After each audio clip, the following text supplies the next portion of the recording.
আসসালামু আলাইকুম দর্শক, আজকে ফিরে এলাম শিফা কিচেনে। আজকে আপনাদের জন্যে একটা রান্না, সেটা হচ্ছে গরুর গোশত দিয়ে এই ভিন্ডি সবজি। দেখুন কি করে করি। প্রথমে আমি একে একে গোশের মধ্যে পেঁয়াজ দিয়ে দিব। এখানে আমার 1 কাপের মতো পেঁয়াজ আছে। তারপরে এখানে আমার আদা রসুন পেস্ট, জিরা আছে, এটা দিয়ে দিব। তারপরে এখানে মরিচ আছে, মরিচ গুঁড়ো দিয়ে দিব 1 টেবিল চামচের মতো। এখানে হলুদ দিয়ে দিব, এরপরে লবণ দিয়ে দিব, আর এখানে আছে ধনিয়া গুঁড়া, এটা দিয়ে দিব। এরপরে দিয়ে দিব গরম মশলা, এখানে দারচিনি, এলাচ, লং আর তেজপাতা। এরপর এর মধ্যে আমি পরিমাণ মতো তেল দিয়ে দিব।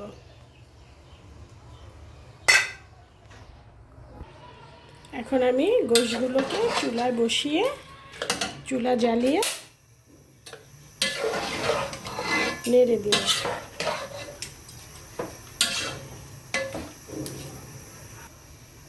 এখন এতে আমি সিদ্ধ হওয়ার জন্য পরিমাণ মতো পানি দিয়ে দিব। পানি দিয়ে এটাকে ভালো করে নেড়ে মশলাগুলো মিশিয়ে বসিয়ে দিব।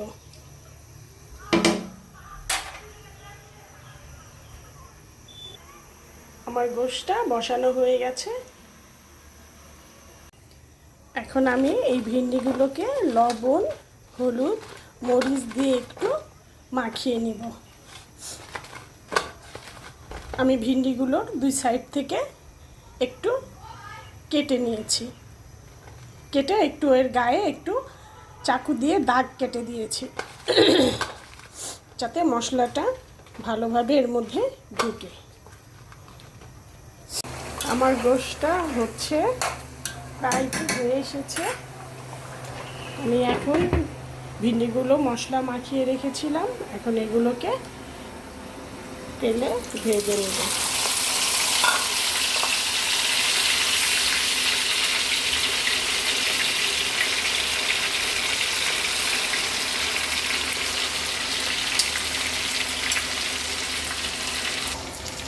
এইভাবে আস্তে আস্তে করে ভিন্ডিগুলো ভেজে নিচ্ছি।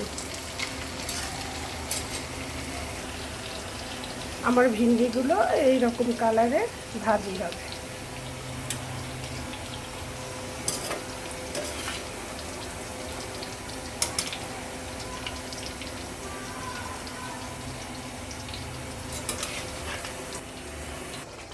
ভিউয়ার্স, আমার গোশতটা এরকম যখন হয়ে আসবে, পানি শুকিয়ে, তখন আমি এর মধ্যে ভিন্ডিটা আস্তে আস্তে করে দিয়ে দেব।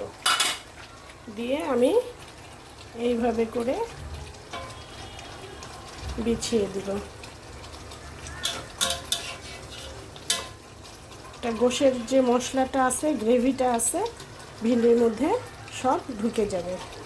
ভিউয়ার্স, খেতে সেই মজা। সবাই অবাক হবেন ভিন্ডি গোশ, বাট এটা রান্না করে খাবেন। এখন আমি এর মধ্যে একটু গরম মশলার ফাঁকি একটু দিয়ে দিব, অ্যাড করে দিব। সব মিলিয়ে অনেক সুস্বাদু একটা আমার গোশের একটা তরকারি হয়ে যাবে। এটা আমি এখন দমে দিয়ে রাখবো, আস্তে আস্তে হতে থাক। ভিউয়ার্স, হয়ে গেল আমার গরুর গোশত দিয়ে ভিন্ডির কারি। দেখুন দেখতে কি সুন্দর হয়েছে। ভিউয়ার্স, আমার রান্না যদি ভালো লাগে, প্লিজ লাইক, শেয়ার, কমেন্ট, সাথে সাবস্ক্রাইব। সকলে ভালো থাকবেন। আল্লাহ হাফেজ। Thank you.